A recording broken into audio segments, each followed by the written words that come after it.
So the question says the two variables quantities x and y are related by the equation ax to the power n, where a and b are the constants. A और b क्या है? A और b दोनों constant है. The diagram shows the result. अब result plot किए हुए उसने points ना.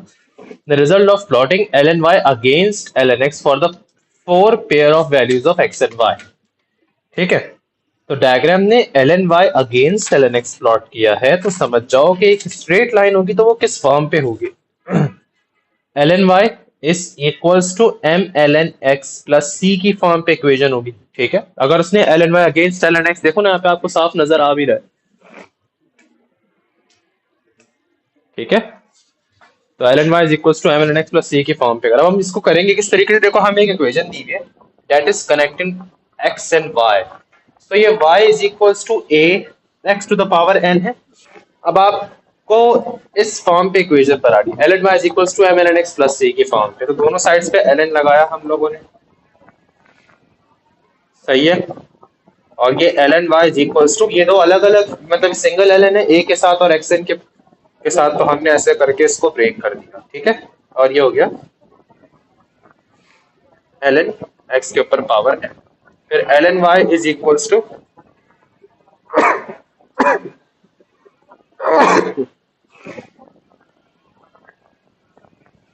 ये n नीचे उतर जाएगा तो ये हो जाएगा n ln x, sorry x ln हो गया n ln x plus ln a. तो अब आप लोग देखो आपने किस फॉर्म पे कर दिया, ln y is equals to mx plus c की फॉर्म पे आप लोगों ने कर दिया, जहां पे हम ये कह सकते हैं कि हमारे पास ग्रेडियंट किसके बराबर है, n के बराबर है, जो ln x के साथ मल्टीप्लाई हो रहा है m, that is equals to n. और y इंटरसेप्ट वो ln a के बराबर है. सिंपल क्वेश्चन हो गया. अब आप क्या करो, ये पॉइंट्स पिक कर लो. आप चाहो तो आप एक लाइन ऑफ बेस्ट फिट बना सकते हो. यहाँ पे लाइन ऑफ बेस्ट फिट पता है, कुछ इस तरह की देखो लाइन, एक लाइन जो सारे पॉइंट्स को इस तरह से कनेक्ट कर रही है. तो मेरे ख्याल में दिस एक सबर इसको थोड़ा सा सेट कर लेते हैं. ये हमने लाइन बना दी. ठीक है.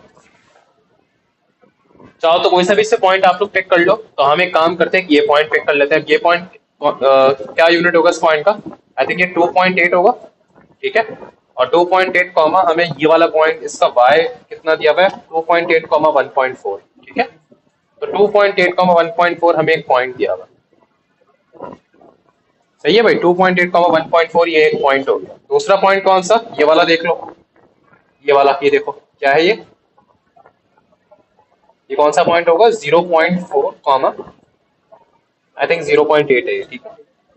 तो 0.4 कॉमा 0.8 ये आपका एक दूसरा पॉइंट हो गया. ठीक हो गया. बात समझ आ रही. तो आप इसका मतलब ये कह सकते हो कि अच्छा ये कोऑर्डिनेट किसका है, इसको x कोऑर्डिनेट नहीं बोलना, इसको तुम क्या बोलोगे, ये ln x का कोऑर्डिनेट है और ये ln y का कोऑर्डिनेट है. ये ln x का कोऑर्डिनेट है, ये ln y का कोऑर्डिनेट है. तो पहले ln y की जगह हम 1.4 पुट करेंगे एंड ln x की जगह हम क्या पुट करेंगे, 2.8, और ये हो जाएगा प्लस ln a. इस तरह एक पॉइंट हमने प्लॉट वो कर दिया, पुट कर दिया कोऑर्डिनेट्स की जगह. फिर यहाँ पर ln y की जगह आपने 0.8 पुट कर दिया, ln x की जगह आपने क्या पुट कर दिया, 0.4 पुट कर दिया. x की जगह 0.4 पुट नहीं करना बस. अच्छा एक और ये भी आप काम कर सकते थे. आपको पता है कि n की वैल्यू ग्रेडियंट के बराबर है, तो यहाँ पर y2 minus y1 upon x2 minus x1, मतलब वो ग्रेडियंट का फॉर्मूला यूज करके आप लोग n की वैल्यू को निकाल सकते. समझ आ रही बात. ठीक है. लेकिन मैंने पॉइंट्स प्लॉट करके कर लिया तो यो भी हमारा आंसर सही आएगा. इनफैक्ट आपको पता है वो ग्रेडियंट के बराबर आएगा. चाहो चाहो देख लेना. अब 1.4 minus 2.8 n from the first equation, ये ln a के बराबर है. एंड 0.8 माइनस 0.4 n, ये भी ln a के बराबर है. दोनों ln a को इक्वेट करके हमने सबसे पहले n की वैल्यू निकाली. 1.4 minus 2.8 n is equals to 0.8 minus 0.4 n के बराबर हो गई. सही है. n को आपने सब्जेक्ट बनाया. 1.4 minus 0.8 is equals to 2.8 n minus 0.4 n. ये कितना हो गया, इसको कैलकुलेट करो. 1 पॉइंट आई थिंक 0.6 होगा ये, इज इक्वल्स टू ये कितना हो जाएगा, 2.4 n.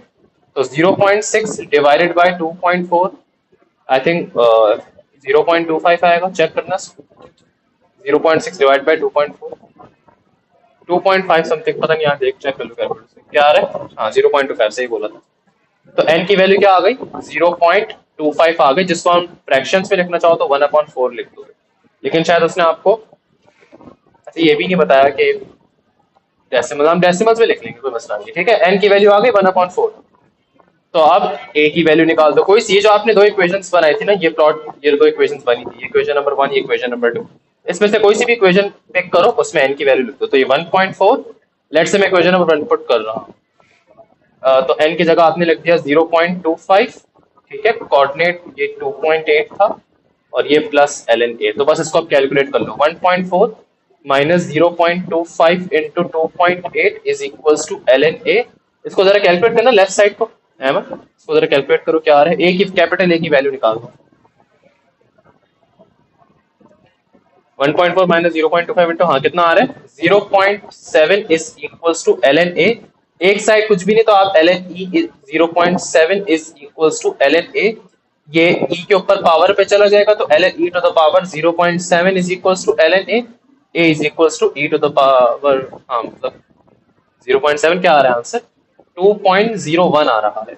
दो डेसिमल पे 2.013, तो हमने 2.01 और एक n की वैल्यू क्या आ रही है 0.25। तो ये value of n and the value of a हो गई। हम इसका आंसर कंफर्म कर लेते हैं। सही है, समझ आ गया? कोई होमवर्क कर लिया था सारा? 0.25 आ रहा है n की वैल्यू, और उससे बोले obtain value a between 2.97 and 2.0। हमारे 2.0 बना ली, जो कि बिल्कुल सही। ठीक है, अगर आप कहाँ से इनफैक्ट 2.00 भी आते ना, तब भी समझो आपने बिल्कुल सही निकाला है, उसने रेंज दी हुई आपको वैल्यूज। क्वेश्चन नंबर 10 समझ में नहीं आया, अभी समझा रहा हूं। अच्छा बिस्मा, आपने एक पहले बिस्मा की क्वेरी क्वेश्चन 15 ट्राई किया था अहमद आपने? नहीं हुआ था? ट्राई किया था? ये रहा क्वेश्चन। ठीक है, अच्छा क्या कह रहे हैं अब इस क्वेश्चन के अंदर, देखो एक कर्व है, उसकी इक्वेशन देख रहे हो क्या दी हुई, K and C are the constant. ठीक है, passes through the point T, जिनके कोऑर्डिनेट्स क्या दिए हुए, ln3 ln2। सही है, ये आपके पास पूरा। और आपको फर्स्ट पार्ट में शो क्या करना है कि 58 प्लस 2k इक्वल्स टू सी। सही है, ये आपको शो करना। ठीक है, अच्छा भाई देखो, फर्स्ट पार्ट के लिए हम 6, हमारे पास जो कोऑर्डिनेट्स दिए हुए हैं पॉइंट पी, जिसके कोऑर्डिनेट क्या है ln3 ln2। सही है, तो पहला काम ये होगा कि आपने इसमें 6e, x की जगह क्या लगा दो, x की जगह लगा दो 2ln और एक 2 और ln3। हाँ ठीक है, सही है, प्लस k, और यहाँ पर आप e के ऊपर y कोऑर्डिनेट लगा दो ln2। ठीक है, प्लस यहाँ पे e के ऊपर आप यहाँ पे लगा दो 2, अच्छा y की जगह लगा दो ln2 इज इक्वल्स टू सी। सही है, समझ आ गई बात? हाँ डायरेक्ट मैंने कैलकुलेटर के ऊपर ये चीज पुट कर दी। देखो x एक मिनट समझो, एक्सपोनेंशियल के साथ तो आप नीचे नहीं, रुको एक मिनट। देखो हमारा टास्क क्या है कि ये कौन सी 58 प्लस 2 क्या आना चाहिए लेफ्ट पे। ठीक है, हम चेक कर लेते हैं। इनफैक्ट हम पहले इसको करके चेक करते हैं। 6 ये जो है e के ऊपर पावर 2 ln3, ठीक है, प्लस e और ये हो गया 2 ln2 प्लस k e की पावर ln2। सही है, हाँ, और ये इक्वल्स टू इसके बराबर हो जाएगा। रुको, 6 एक्सपोनेंशियल और ये 2 ln। हाँ, तो इसका रिजल्ट तुम लोग डायरेक्ट कैलकुलेटर से प्लॉट करो ना, क्या आएगा 54 आएगा। ये 54 आ रहा है, इसको तुम लोग डायरेक्ट कैलकुलेटर पुट करके देखो ना, 6e to the power 2 ln। इसमें तो सिर्फ तुम्हें कोऑर्डिनेट्स पुट करने हैं एक्स और वाई की जगह। तुम्हें कर्व की इक्वेशन दी हुई है, ठीक है, और तुम्हें कर्व का एक पॉइंट दिया हुआ है, तो ये चीज तुम्हारी पूरी 54 के बराबर है। Good question. जब आपको नहीं पता तो आप ये समझ जाओ ना कि हमें एक्स और वाई ऊपर दिया हुआ है, तो समझ जाओ कि फिर ये उसी के तो पॉइंट्स होंगे।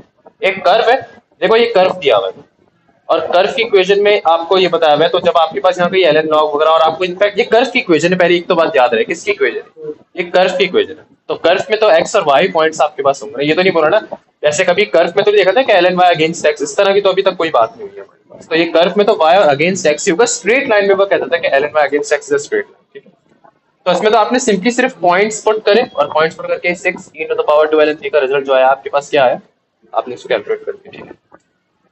समझ आ रही बात, यहाँ तो कोई प्रॉब्लम? अच्छा एक मिनट आप लोग, एक एक और चीज में देखना शायद,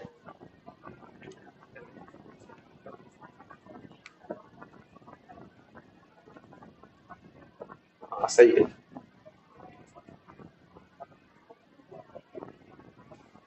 अब इसका रिजल्ट देखो e to the power 12 and 2 का, हाँ ये देखो एक्सपोनेंशियल के ऊपर पावर 2 ln, क्या रिजल्ट आ रहा है, 4 आ रहा है। और ये प्लस के e to the power ln 2 में देख लो तुम लोग result e to the power ln, और यहाँ पे 2 ला के चेक किया तो उसका रिजल्ट सिर्फ 2 आ रहा है। तो ये जाएगा कितना, 2 के हो जाएगा, is equals to C. 2 mark का क्वेश्चन है, यही आपको करना है, सिर्फ पॉइंट्स प्लॉट करने हैं। 58 प्लस 2 के इक्वल्स टू सी, तो ये फर्स्ट पार्ट होता है, ठीक है। कौन आ गया, सही है, हो गया फर्स्ट पार्ट। अच्छा क्या कह रहे हैं कि मुझे पता था अगला question, given also that the gradient of the curve at p, कैसे निकलता था gradient of the curve, dy by dx करता। तो एक्चुअल में ये क्वेश्चन लीनियर लॉ का था नहीं, ठीक है। इसमें तो मैं पॉइंट्स प्लॉट करके पहले तो शो कर दिया, अगले पार्ट में वो कह रहे हैं ग्रेडियंट ऑफ द कर्व, तो उसके लिए और ये 5 मार्क का सवाल, तो उसका मतलब तुम्हें क्या करना पड़ेगा, dy बाय dx करना पड़ेगा और डिफरेंशिएशन करना मैं तुम लोग को सिखाऊंगा, ठीक है। तो उसके लिए तुम लोग टेंशन नहीं लो, रिलैक्स, ठीक है। हम उसका वो देख लेते हैं, ये देखो अगले पार्ट में उससे क्या किया, बिल्कुल ये देखो D Y by D X किया हुआ नजर आ रहा है आप लोगों को, ठीक है। That's it. समझ आ गई यहाँ तक बात, बस ये। अच्छा फर्स्ट पार्ट में भी use at least one of the result e to the power 2x equals to 9, हाँ मतलब e to the power 2x, ये आपके पास 9 किस तरीके से आया, तो देखो जब मैंने यहाँ पे 6e, तो यहाँ पे आपने x की जगह जब ln3 पुट किया ना, तो e टू द पावर ये हो जाएगा 2ln3, तो फिर इसका पूरा रिजल्ट 9 आएगा e to the power 2ln3 का। बस वो तुम लोग कैलकुलेटर पॉइंट्स ही प्लॉट करके शो करना। तो ये वाला क्वेश्चन था एक्चुअल में डिफरेंशिएशन का। अगले पार्ट इसका बहुत इंटरेस्टिंग है जिसमें हमें डिफरेंशिएशन परफॉर्म करनी पड़ेगी, तो पहले डिफरेंशिएशन हमें पढ़ना पड़ेगा उसके लिए, ठीक है। बस इसमें सिर्फ पॉइंट्स ही प्लॉट करने थे और आपको ऐसा कुछ नहीं करना था, डायरेक्ट कैलकुलेटर से हमारा आंसर का आ रहा है। बस उसको शो जरूर ये कराना कि आपने यहाँ पे x की जगह ln3 डाला और y की जगह ln2 डाला, ठीक है। गॉट इट, सही है बिस्मा, क्लियर, सही है।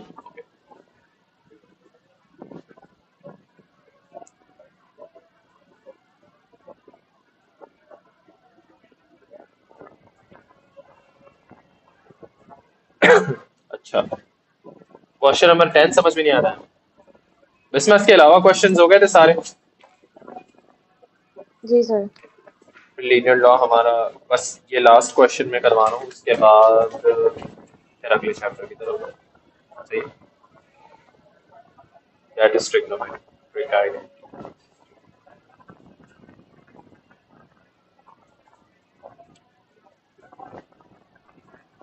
So this is our question. चलें आगे। Variable x and y satisfy the equation 2 to the power y is equals to 3 to the 1 minus 1 by taking logs. Show that the graph of y against x, तो y is equals to mx plus c की form पे करना पड़ेगा, ठीक है। State the exact value of the gradient of the line. देखो y is equals to mx plus c की form पे तुम लोग करोगे और इसमें m जो होगा ना ये कोई वैल्यू होगी जो तुम फाइंड करोगे, बोलो। हाँ हाँ तो तुम ln को डिवाइड कर दो ना, y is equals to mx plus c होना दे, तो y is equals to mx plus c की फॉर्म में जब इक्वेशन करते हो तो y एक जगह सब्जेक्ट बना हुआ होता है, उसी फॉर्म पे तुम्हें of course y ln y आएगा भी, जैसे कहता है देखो ये तुम्हें दिया हुआ है 2 to the power y is equals to, first part करवा रहा हूँ, तुम्हें gradient of the straight line show करना है कि वो क्या है यार, मतलब फाइंड आउट करना है। तो ln 2 to the power y is equals to ln और 3 के ऊपर पावर माइनस 2x, ये सही है। अब y नीचे उतरेगा तो y ln 2 is equals to 1 minus 2x पूरा नीचे उतर के, और ये पूरी चीज ln 3 से मल्टीप्लाई कर, हाँ ऑफ कोर्स कर सकते हैं, तुम कितनी दफा रोज क्लास में इससे पूछते हो, बताता हूँ कि ये वाली चीज जब नीचे जाएगी तो ये अलग अलग ln 3 से मल्टीप्लाई होगा, तो ये y ln 2 is equals to ln 3 minus 2x ln 3 हो जाएगा, सही है, समझ गए यहाँ तक बात। तो y ln2 is equals to minus two X ln3 plus ln3 लिख दिया। सही है, समझ आ रहा है यहाँ तक? अच्छा, ln2 को डिवाइड कर दो तो ये y इज इक्वल्स टू देखो माइनस टू एक्स ln3 और अपॉन पे ln2 आ जाएगा आपके पास। सही है, और ये हो जाएगा प्लस ln3 अपॉन ln2। अब अगर मैं आपसे पूछूं कि इस लाइन का ग्रेडियंट क्या है, तो y अगेंस्ट x था ना, तो x के साथ जो मल्टीप्लाई हो रहा है आप उसको देखोगे, वो जो कि क्या है, minus two ln3 upon ln2। तो m is minus two ln3 upon ln2। ये सही है, समझ आ गया? आप इसको चाहो तो और तरीके से भी शो कर सकते हो। आप ये कर सकते हो कि इस माइनस टू को ऊपर लेके चले जाओ पावर को। ठीक है, समझ आ रही हो? तो ये हो जाएगा ln3 to the power minus two divided by ln2। इसको और तरीके से लिखोगे तो ये हो जाएगा, पता है क्या, m इज इक्वल्स टू, अब आपको पता ही है ln3 माइनस टू का मतलब होता है ln1 upon 3 to the power 2, तो ln1 अपॉन 9। ठीक है, और ये डिवाइड बाय ln2। इसको और तरीके से कैसे लिखोगे, डिवीजन हो रही, सिंगल लॉग है, तो ln1 माइनस ln9 इस तरह हो जाएगा। समझ आ रही बात? तो पता है ना, माइनस ln9 अपॉन ln2 आपका हो गया। या फिर अगर आप इस तरह से भी शो करो तो ग्रेडियंट ये भी है आपका बिल्कुल एक्सेप्टेबल है। और हमेशा रीचेक जरूर करते हैं। तो चलो मैं इसको रीचेक करता हूँ कि थोड़ी सी सिली एरर्स हमसे नहीं हो गए। हमने दोनों साइड एल लगाया, 1 माइनस 2 को नीचे उतारा, मल्टीप्लाई करा, बिल्कुल सही आ रहा है, और ln2 को डिवाइड करके। ठीक है, तो हमने शो कर दिया कि हमारा ग्रेडियंट ऑफ द लाइन क्या है, माइनस 2 ln3 अपॉन l। ठीक है, समझ आ गई? या फिर मैंने अभी जैसे आपको करके दिखाया कि इसको तुम लोग ऐसे भी शो करते हो, माइनस ln9 अपॉन ln2, ये भी कर सकते हो। क्या होगा, ये 2 ऊपर चला जाएगा बस, तो 3 के ऊपर स्क्वायर 9 होता है, तो बीच में फ्रंट में माइनस लिखा हुआ है, तो माइनस ln9 अपॉन ln2। ये तुम्हारा क्या है, gradient of the straight line. तो आंसर कंफर्म कर लें। क्वेश्चन नंबर देखो, सही है, दोनों तरह तरीके से मैंने आंसर शुरू कर दिया। या फिर अच्छा उसने लॉग लिख दिया, मसला नहीं है, मैंने लगाया, मैंने आपको बताया तो फर्क नहीं पड़ता। सबको समझ आ गया सवाल? Minus two ln3 upon ln2 हमारा बिल्कुल एग्जैक्ट आंसर। अब पार्ट भी हो जाएगा, तो लेकिन कर लेता हूँ पार्ट भी तुम लोग के लिए। ठीक है, पता चला करोगे ही। अबे बोलोगे बस करवा दिया, जान छुट्टी। पार्ट बी कौन करे, देख लेंगे बाद में, यही है। अच्छा, पार्ट बी के अंदर क्या कह रहे हैं, find the exact X coordinate of the point of intersection with the line y is equals to, तो y is equals to 3x। अच्छा, इस तरह के देखो क्वेश्चन के लिए आप पता क्या करो, देखो आपने अपनी equation of the line already देखो बना ली है। y इज इक्वल्स टू देखो minus two X ln3 upon ln2 plus ln3 upon ln2। सही है, ये देखो जरा, और कह रहे हैं कि give your answer in the form of ln a upon ln b where n b are integers, there भी इंटीजर्स होंगे, तो हम फाइंड आउट करेंगे। ठीक है, अब यहाँ पे या तो आप y की जगह 3x डाल दो, लेकिन सोचो खुद एक बात कि अगर मैं y की जगह 3x डाल देता हूँ तो ये माइनस टू एक्स ln3, ये देख रहे हो यहाँ पे, upon ln2 plus ln3 upon ln2, यूं करके यहाँ पे। लेकिन तुम लोग एक चीज नोटिस कर रहे हो कि थोड़ा सा हमारे लिए कॉम्प्लिकेट बन रहा है। ठीक है, इनफैक्ट तुम देखो कि वैसे तो हो जाएगा, एलसीएम लोगे इस ln2 को लेके चले जाओगे तो, लेकिन थोड़ा सा लंबी वर्किंग हो जाएगी, आराम से हो जाएगा। वैसे ये इससे भी मैं भले करके दिखा दूंगा। ln2 एलसीएम लो तुम लोग, और ln2 को साइड मल्टीप्लाई करो। ठीक है, 3 को ऊपर लेके चले जाओ तो ये हो जाएगा x ln8, और फिर वहां आराम से आंसर आ जाएगा इससे। लेकिन एक आसान अप्रोच पता है क्या होगी कि मैं इंस्टेड, क्योंकि देखो जो मैंने अपनी स्ट्रेट लाइन इक्वेशन बनाई है y equal to mx plus c की फॉर्म में, वो इस इक्वेशन में से बनाई। ठीक है, वो इस इक्वेशन में से बनाई, दोनों जगह लॉग अप्लाई किया, ln अप्लाई किया, और फाइनल इक्वेशन किस फॉर्म पे दे दी, y equal to minus two X ln3 upon ln2 plus ln3 upon ln2, इस फॉर्म पे दे दी। तो मैं क्या कर सकता हूँ कि इसी इक्वेशन से डिराइव होगी ना मेरी y equal to mx plus c वाली फॉर्म, तो मैं जो जिसने उससे साइमल्टेनियसली सॉल्व करने के लिए बोला है, मैं क्यों ना इसके और इसके दरमियान कर दूं। सेम ही तो बात होगी कि इसी इक्वेशन से तो वो डिराइव हुई है।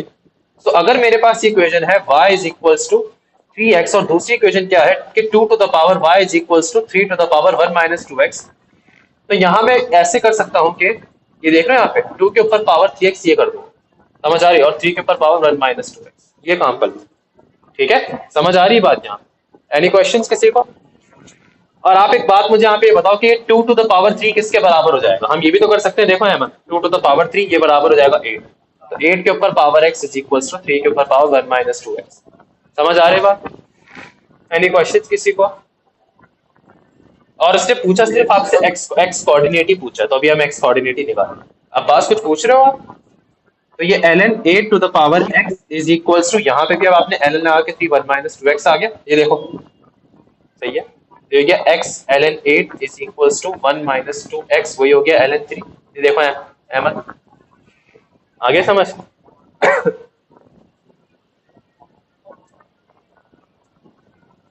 बस अब मल्टीप्लाई करके x वालों के एक साथ करो, आंसर आ जाएगा इसमें। ठीक है, यहाँ साइड पे कर लो। तो ये हो गया x ln 8 is equals to ln 3 minus 2x ln 3। ठीक है, x वालों को एक साथ कर दो, देखो अहमद, ये देखो x वालों को एक साथ कर दिया आप, तो क्या 2x ln 3 plus x ln 3 ln 8 equals ln 3, ये देखो सही है। अब आप इसमें से x को कॉमन ले लो और ये हो गया 2 ln 3 प्लस ln 8, ये देखो समझ आ रहा है। इनफैक्ट ये 2 को जब तुम ऊपर ले जाओगे तो ये x ऐसे हो जाएगा, देखो ln 9 plus ln 8 is equals to ln 3। ये दो अलग अलग ln है, ये ln 72 हो गया, कर सकते हैं क्योंकि आपको पता है ना सिंगल लॉग बना के 9 8 से 72 कर लोगे, इज इक्वल्स टू ln 3। तो x क्या आया, ln 3 अपॉन ln 72, यही मेरा आंसर है। ठीक है, तो समटाइम्स कैलकुलेशन को आसान बनाने के लिए आप वाली, इसमें से भी बिल्कुल आपका सेम आंसर था, लेकिन तुम लोग मुझे पता है मिस्टेक कर देते इसके अंदर। ठीक है, बस ये हो गया, तो आपका पार्ट बी भी हो गया और हमारा लीनियर लॉ खत्म हो चुका है। डिफरेंशिएशन ही शुरू करेंगे, ट्रिग्नोमेट्री शुरू करेंगे। तो ये किसी को कोई क्वेश्चन है लॉग्स के अंदर, लॉग सब पूरा क्लियर हो गया। शुरू से हमने स्टार्ट किया था इंडेसिस से, लीनियर लॉ देखा, लॉग के रूल्स देखे, एलएन के रूल्स देखे अच्छी तरीके से। अब इसकी प्रैक्टिस करते जाओ तुम लोग। ठीक है, तो हमारा अब जो टॉपिक शुरू करना है वो अच्छा टॉपिक है, काफी इंटरेस्टिंग है, एंड दैट इज ट्रिग्नोमेट्री। ठीक है, तो ट्रिग्नोमेट्री हम लोग A2 का शुरू कर रहे हैं। इसके अंदर भी सबसे पहले वही वाला काम करेंगे, हम पहले पढ़ेंगे ट्रिग्नोमेट्रिक आइडेंटिटीज के बाद। ठीक हो गया।